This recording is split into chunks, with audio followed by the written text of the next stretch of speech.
Ele precisava de gente para salvar a colheita antes das chuvas. Esperava peões calejados, homens de bota surrada. O que não esperava era ver aquela mulher na porta do escritório, vestido claro, olhos firmes, mãos entrelaçadas numa coragem que tremia por dentro. Ergueu a caneta do livro de contas pronto para dispensá-la, mas então ela disse o nome dela. E naquele instante, no casarão cheirando a café e terra, o tempo parou. O que aquele nome carregava, ninguém ali imaginava. O sol ainda não tinha rompido por inteiro a linha das serras, quando Rafael Monteiro empurrou a porta do escritório da sede e sentiu o cheiro familiar do café passado por Dona Zilda invadir o cômodo. A fazenda Boa Herança dormia num silêncio quebrado apenas pelo canto dos bem-te-vis e pelo mugido distante do gado que descia para o bebedouro. Ele parou um instante na soleira, o chapéu na mão, e olhou para a paisagem que era sua desde os 28 anos, quando o pai partira sem aviso e deixara nas suas costas uma herança que pesava mais do que qualquer boi da comitiva. Agora, aos 34, Rafael carregava aquela terra como quem carrega um filho difícil, teimoso, mas amado, até o último punhado de barro vermelho. A Boa Herança ficava encravada entre duas serras baixas no interior de Minas Gerais, num vale onde o rio Cipriano corria manso durante quase todo o ano, mas que nos últimos 2 verões tinha secado de tal maneira que os mais velhos começaram a rezar novena pedindo chuva. Foi justamente essa seca teimosa que colocou Rafael naquela situação apertada. A safra de café estava começando a florir, o milho precisava ser plantado, a cerca do Pasto Sul tinha caído em 3 pontos e o encarregado velho, seu Joaquim, tinha se aposentado 2 meses antes, levando junto 3 dos peões mais experientes. Restaram 5 homens para um trabalho de 15. E o tempo aquele senhor implacável não esperava por ninguém. Rafael tinha colocado um anúncio na rádio da cidade 3 dias antes, oferecendo vaga, casa, comida e salário justo. Esperava aparecer uma fila de trabalhadores rurais nos portões, como acontecia nos tempos do pai. Mas os tempos mudaram. Os moços foram para as cidades atrás de fábrica, e o que apareceu foi pouco. 2 rapazes sem experiência, um senhor de 60 anos com problema na coluna e mais nada. Naquela manhã, quando ele terminava o café e conferia os números do caderno de despesas, Dona Zilda apareceu na porta, o pano de prato na mão, o rosto meio desconfiado. Rafael, tem uma moça no portão querendo falar com o senhor. Diz que veio pelo anúncio. Rafael ergueu os olhos franzindo a testa. Uma moça? Sim, sozinha. Chegou a pé. Ele fechou o caderno devagar, colocou o chapéu de volta na cabeça e caminhou pelo corredor comprido de tábuas escuras até a varanda da frente. Do alto dos 3 degraus da entrada, viu parada junto ao portão de madeira uma mulher de mais ou menos 30 anos, cabelo castanho preso num rabo de cavalo simples, vestido de algodão claro, estampado com pequenas flores miúdas, uma bolsa de tecido apertada contra o peito. Ela não era alta, mas tinha uma postura firme, os ombros retos, o queixo levantado numa dignidade calma que chamou a atenção dele antes mesmo dos olhos se encontrarem. Rafael desceu os degraus e caminhou até o portão. Bom dia, disse ele, com a educação que a mãe tinha ensinado desde menino. Bom dia, senhor Rafael, meu nome é Mariana. Vim por causa do anúncio da rádio. Ele parou, meio sem jeito. Não era comum mulher aparecer buscando trabalho de peão, ainda mais assim, sozinha, sem marido, sem pai, sem irmão a acompanhar. Mariana, o trabalho aqui é pesado. Precisamos de gente para plantio, cerca, currais. Não sei se é o que a senhora está procurando. Ela não desviou o olhar. Eu sei ordenhar vaca desde os 12 anos. Sei conduzir trator, sei plantar, sei colher, sei tratar bezerro doente. Trabalhei 12 anos na fazenda do meu tio, no norte de Minas, até ele falecer o ano passado. Preciso de trabalho e de um lugar para ficar. Se o senhor me der 1 semana de teste sem me pagar nada e eu não servir, eu vou embora sem reclamar. Rafael ficou em silêncio um momento. Havia algo naquela voz que não era súplica nem era teimosia. Era outra coisa. Uma espécie de coragem gasta, dessas que só nascem quando a pessoa já perdeu muita coisa e aprendeu a não ter mais medo de perder. Ele abriu o portão. Entre, então. Vamos conversar direito lá dentro. Ela entrou e o cachorro velho, um vira-lata amarelo chamado Pingo, veio cheirar a barra do vestido dela sem latir. Rafael achou aquilo curioso, porque Pingo latia até para o vento. Sentaram-se na varanda e Dona Zilda trouxe café numa xícara de louça branca com uma florzinha azul na borda. Mariana agradeceu baixinho e tomou o café com as duas mãos como quem segura uma coisa preciosa. Rafael observou os dedos dela. Eram dedos de trabalho, com pequenos calos na palma, unhas curtas e limpas. Não eram mãos de moça de cidade. De onde a senhora vem, Mariana? De longe. Andei de ônibus 2 dias. Depois vim a pé da rodoviária da cidade até aqui. Foram quase 4 horas de caminhada.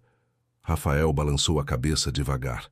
4 horas com aquela bolsa no ombro, sob aquele sol. E o marido, a família? Ela demorou a responder.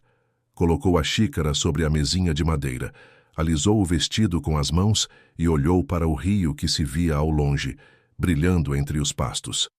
Não tenho mais ninguém, senhor Rafael. Fiquei sozinha faz tempo. Vim procurar recomeço, não vim procurar pena. Se o senhor me der o serviço, eu prometo que o senhor não vai se arrepender. Se não der, eu agradeço o café e sigo o meu caminho. Havia uma dignidade tão inteira naquela frase que Rafael sentiu algo apertar no peito. Ele conhecia aquela dor de recomeçar. Conhecia por dentro, por fora, pelos lados. Levantou-se, andou até a beirada da varanda, cruzou os braços e olhou para o horizonte. Tenho um quarto nos fundos, era da governanta antiga. Está limpo, tem cama, tem banheiro. A senhora vai trabalhar de segunda a sábado, das 6 da manhã às 5 da tarde, com 1 hora de almoço. Vou lhe pagar o mesmo que pago aos homens. Se em 1 semana o serviço estiver bom, fica de vez. Se não estiver, eu mesmo levo a senhora até a rodoviária. Combinado? Ela olhou para ele e, pela primeira vez naquela manhã, um pequeno brilho, uma lágrima que não chegou a cair, tremeu nos olhos dela. Combinado, senhor Rafael, muito obrigada. Ele estendeu a mão para selar o acordo e, quando ela apertou, ele sentiu que aquela mão, apesar de pequena, tinha uma firmeza que não era só de força, era de propósito. Dona Zilda levou Mariana até o quarto dos fundos. Um cômodo simples com cama de solteiro, um guarda-roupa de madeira, uma mesinha e uma janela que dava para o pomar de mangueiras. Mariana pousou a bolsa sobre a cama, olhou em volta e, pela primeira vez em muitos meses, sentiu o corpo relaxar. Não era ainda um lar, mas era um teto. E naquele momento, um teto já era muito mais do que ela tinha tido nas últimas semanas. Nos dias seguintes, Rafael a observou de longe, sem parecer que estava observando.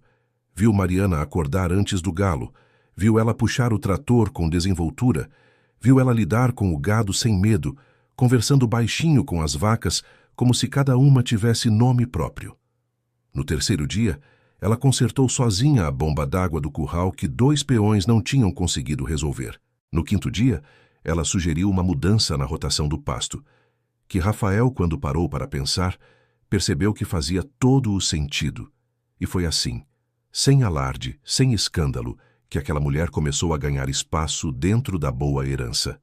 Os outros peões, que no começo tinham torcido o nariz e trocado olhares de zombaria, aos poucos foram calando a boca e passaram a chamá-la de Dona Mariana, com respeito. Só que Rafael, mesmo satisfeito com o trabalho, continuava com uma inquietação estranha. Havia algo em Mariana que ele não conseguia identificar. Uma tristeza antiga que ela escondia bem, mas que às vezes, no fim da tarde, quando ela se sentava no banco de madeira embaixo da mangueira grande do quintal, transbordava dos olhos dela como um rio que rompe uma comporta. Numa dessas tardes, Rafael estava voltando do curral e a viu ali, sentada, com um caderninho no colo, escrevendo alguma coisa. Ela não o viu chegar. Quando ele parou a alguns metros, ouviu-a murmurar baixinho como se rezasse. Ele não quis atrapalhar, deu meia volta e foi embora. Mas naquela noite, deitado na cama do quarto grande do casarão, olhando o teto de madeira, Rafael se pegou pensando em Mariana. Não como o patrão pensa em empregada, de outra maneira. Uma maneira que ele mesmo não soube nomear. E foi nesse pensamento que ele adormeceu. 2 semanas depois, num sábado à tarde, Rafael estava sentado no escritório revisando notas fiscais quando Dona Zilda entrou trazendo uma carta. Chegou pelo carteiro agora, disse ela. É para Dona Mariana. Rafael pegou o envelope.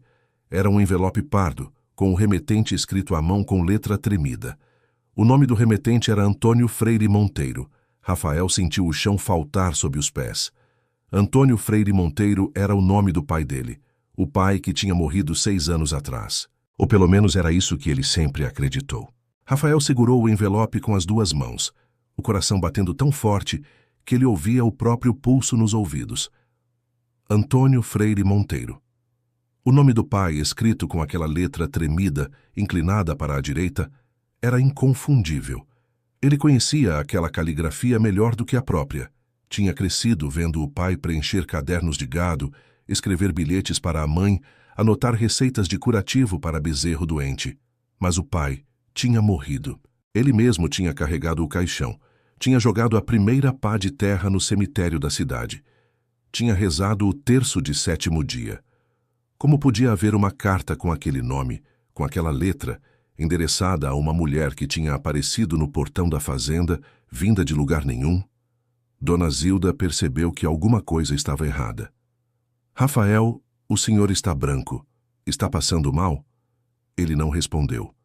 Levantou-se devagar, o envelope ainda na mão, e saiu do escritório sem dizer palavra. Atravessou o corredor, desceu os degraus da varanda, cruzou o pátio de terra batida e caminhou até o quarto dos fundos. Bateu na porta uma vez. Mariana abriu, o cabelo solto agora, mais suave, um sorriso pequeno que morreu no rosto assim que ela viu o envelope na mão dele. Rafael estendeu a carta sem dizer nada. Ela reconheceu na hora. Encostou-se no batente como se tivesse levado um golpe e cobriu a boca com os dedos. Preciso que a senhora me explique, disse Rafael a voz baixa, controlada, mas com um tremor que ele não conseguiu esconder. Por que o meu pai, um homem que está enterrado há 6 anos, está mandando cartas para a senhora com data deste mês? Mariana fechou os olhos. Uma lágrima escorreu pela lateral do rosto dela, silenciosa. Depois ela abriu os olhos de novo e olhou para Rafael com uma coragem que ele já tinha visto naquele primeiro dia, no portão. Entra, senhor Rafael. Está na hora do senhor saber. Ele entrou e ela fechou a porta atrás dele. Sentaram-se, ele na única cadeira do quarto, ela na beirada da cama. Mariana respirou fundo 3 vezes antes de começar. O seu pai não morreu, senhor Rafael. Pelo menos não naquele dia. Rafael sentiu o corpo esfriar por dentro. Do que a senhora está falando? Eu enterrei o meu pai. Eu vi. Ela balançou a cabeça devagar. O senhor enterrou um caixão. Mas o seu pai, o Antônio, ele saiu daquele hospital antes do enterro. Foi para o norte de Minas, para a fazenda onde eu vivia com o meu tio. Chegou lá magro, doente, dizendo que precisava sumir por um tempo. O meu tio era irmão da primeira esposa dele, aquela que faleceu antes do senhor nascer. Não sei se o senhor sabia disso. Rafael não sabia. O pai nunca falava do passado antes da mãe dele. Aquilo era um assunto proibido dentro do casarão. Mas por quê? Murmurou ele. Por que ele fingiria a própria morte? Ele deixou uma fazenda inteira nas minhas costas. Deixou dívidas, deixou funcionários sem saber o que fazer. Por quê? Mariana abaixou os olhos. Porque ele estava com uma doença séria, senhor Rafael. Descobriu tarde. Os médicos deram 3 meses. Ele não quis que o senhor visse o pai definhar. O senhor tinha 28 anos, tinha acabado de perder a sua mãe fazia 2 anos. Ele achou, do jeito confuso dele, que era melhor sumir e deixar o senhor tocar a fazenda sem o peso de ver o pai adoecendo dia após dia. Foi errado, eu sei. Ele mesmo sabia que era errado. Mas ele tinha medo, senhor Rafael. Um medo que só quem já esteve em um leito de morte entende. Rafael sentiu a raiva subir pela garganta, mas junto com a raiva veio uma tristeza tão grande que ele precisou apertar as mãos no joelho para não chorar ali na frente daquela mulher que ele mal conhecia. E ele viveu. Ele viveu sim. Os médicos erraram no prazo. Ele chegou lá tão fraco que a gente achou que não ia passar da primeira semana. Mas o meu tio cuidou dele, eu cuidei dele. Fazíamos chá de erva, ele comia comida caseira, dormia cedo. Aos poucos ele foi voltando. Não voltou inteiro, nunca mais foi o mesmo homem. Mas viveu. E cada dia que ele acordava, ele falava do Senhor, Senhor Rafael.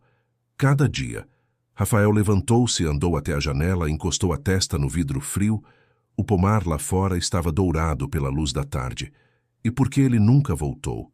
Por que ele nunca me mandou uma carta antes? Por que a senhora só apareceu aqui agora? Mariana também se levantou, mas ficou parada perto da cama, respeitando o espaço dele. Ele tentou voltar, Senhor Rafael. Tentou muitas vezes. Só que quanto mais o tempo passava, mais impossível parecia.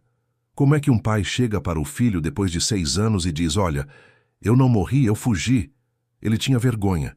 Tinha um remorso tão grande que consumia ele por dentro. Foi por isso que ele adoeceu de novo, ano passado. Não do corpo, da alma. Definhou em 3 meses. E dessa vez, Senhor Rafael, dessa vez ele foi mesmo. Rafael virou-se para ela, os olhos vermelhos. Quando? Faz 8 meses. Ele morreu na madrugada de um domingo. Antes de morrer, ele me pegou pela mão e me pediu uma coisa. Ela parou, engoliu em seco e continuou. Ele me pediu para eu vir até aqui. Não para pedir perdão em nome dele, porque ele dizia que perdão não se pede por procuração, mas para eu entregar ao Senhor uma caixa que ele guardou durante todos aqueles anos. E também para eu ver, com os meus próprios olhos, se o filho dele tinha se tornado o homem que ele imaginava. Depois eu ia embora, sem dizer nada. Era esse o combinado que eu fiz com ele. Rafael respirou fundo, várias vezes, tentando organizar tudo aquilo dentro da cabeça. Então a senhora veio aqui para me espionar. Não, senhor Rafael. Eu vim aqui para cumprir a última promessa que eu fiz a um homem que me tratou como filha durante 5 anos. Ele me acolheu quando o meu tio morreu e eu fiquei sem ninguém no mundo. Ele me ensinou a rezar de novo, quando eu já não acreditava em mais nada. Eu vim aqui porque eu prometi. Só que quando eu cheguei, quando eu vi o Senhor, quando eu vi essa fazenda, quando eu conheci Dona Zilda, os peões, o pingo, eu não consegui ir embora. Cada dia que passava eu adiava mais. E cada dia que passava eu tinha mais vergonha de contar. Foi por isso que quando essa carta chegou, eu quase caí no chão, Sr. Rafael. Porque essa carta é a última que ele escreveu antes de morrer. Ele pediu ao vizinho para postar 8 meses depois da morte dele. Sabia que ia demorar para chegar. Sabia que ia chegar na hora certa. E aqui está. Rafael pegou o envelope de novo, olhou para ele por muito tempo e finalmente rasgou a beirada com cuidado. Puxou a folha lá de dentro. A letra do pai, tremida, mas ainda dele. Ele leu em silêncio, e Mariana ficou ali parada, sem falar nada, respeitando aquele momento. A carta era curta. O pai pedia perdão. Dizia que tinha sido covarde. Dizia que o orgulho de pai é uma coisa estranha, que às vezes se manifesta pelo pior dos jeitos. Dizia que Rafael tinha sido o melhor filho que um pai poderia ter e que a boa herança, mesmo com todos os apertos, brilhava mais nas mãos dele do que jamais tinha brilhado nas mãos do pai. E no fim, uma frase só. A Mariana é uma boa mulher, meu filho. Ela cuidou de mim quando eu não merecia. Se um dia ela precisar de um lugar no mundo, não deixa ela sem chão. Rafael dobrou a carta devagar, colocou de volta no envelope. Levantou os olhos para Mariana, que estava com o rosto molhado de lágrimas silenciosas, esperando qualquer coisa, qualquer reação. E ele, em vez de raiva, sentiu uma paz estranha descer sobre o peito, como se durante 6 anos ele tivesse carregado uma pedra sem saber e alguém finalmente tivesse tirado ela dali. A senhora tem essa caixa que ele mandou. Tenho. Está ali, dentro daquela bolsa que eu trouxe no primeiro dia. Ela puxou a bolsa debaixo da cama, tirou de dentro uma caixinha de madeira pequena, cor de mel com uma cruz entalhada na tampa. Entregou nas mãos de Rafael. Ele abriu.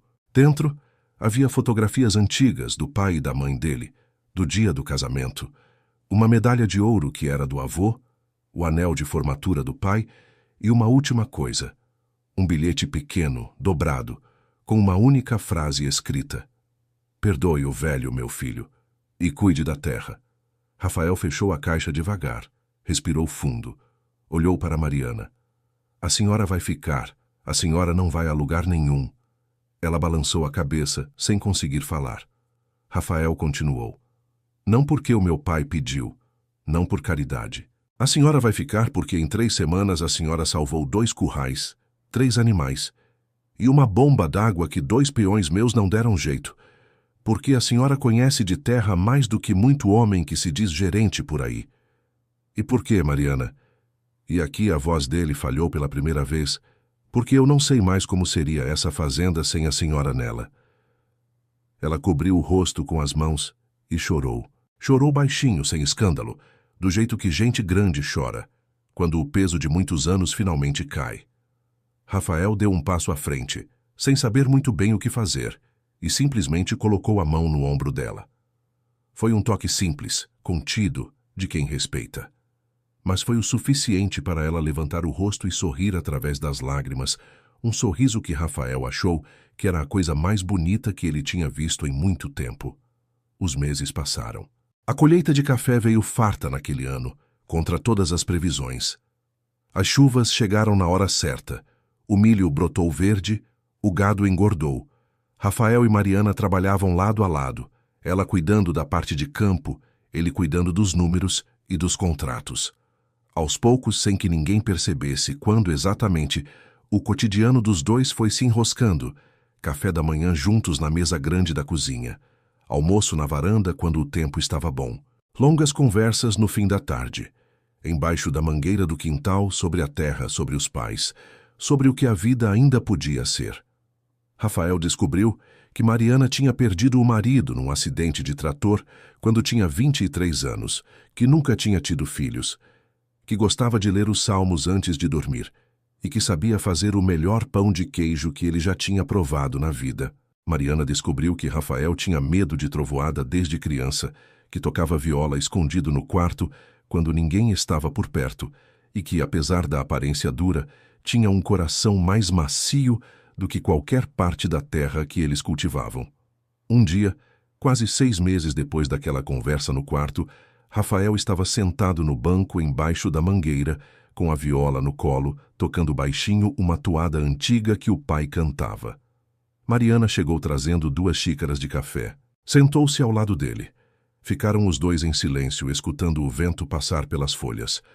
Mariana, disse ele, sem olhar para ela, sim, eu sei que a gente veio para essa história de um jeito estranho. Eu sei que a senhora chegou aqui com uma promessa a cumprir e nada mais. Mas eu queria pedir uma coisa, e se a senhora não quiser, tudo bem, eu vou entender e continuo sendo o patrão da senhora, com respeito, como sempre fui. Ela virou o rosto para ele. O que é, Rafael? Ele reparou que ela tinha tirado o senhor da frente do nome dele naquele dia. Foi a primeira vez. Eu queria pedir para a senhora não me chamar mais de senhor, só Rafael. E se der, um dia, quem sabe, a senhora aceitar sentar aqui embaixo dessa mangueira comigo, não como quem trabalha na fazenda, mas como quem faz parte dela. Ela sorriu, os olhos brilhando na luz da tarde. Rafael, eu já faço parte dessa fazenda faz tempo. Só estava esperando o senhor perceber. Ele riu uma risada baixa, aliviada, feliz. Pegou a mão dela com cuidado, como quem pega uma coisa preciosa, e ficou ali, os dois, sem pressa, embaixo da mangueira que o avô dele tinha plantado 60 anos antes. E foi ali, naquela tarde comum de terça-feira, que a Fazenda Boa Herança começou a ser, de verdade, o que o nome sempre prometeu. Não a herança de terra, nem de dinheiro, nem de gado, mas a herança daquilo que só o tempo, a coragem e o perdão conseguem plantar no coração da gente. Rafael entendeu naquele dia que o pai não tinha deixado só uma fazenda. Tinha deixado, sem saber, uma segunda chance disfarçada de mulher forte que atravessou 2 dias de ônibus e 4 horas de caminhada para bater no portão de um homem que precisava, mais do que de peão, de alguém que soubesse recomeçar junto. E quando você, que está lendo essa história, olhar para as suas próprias perdas, para os seus próprios silêncios, para as cartas que você nunca recebeu de quem já se foi, lembre-se, a vida tem um jeito calado de devolver em forma de gente aquilo que ela tirou em forma de ausência.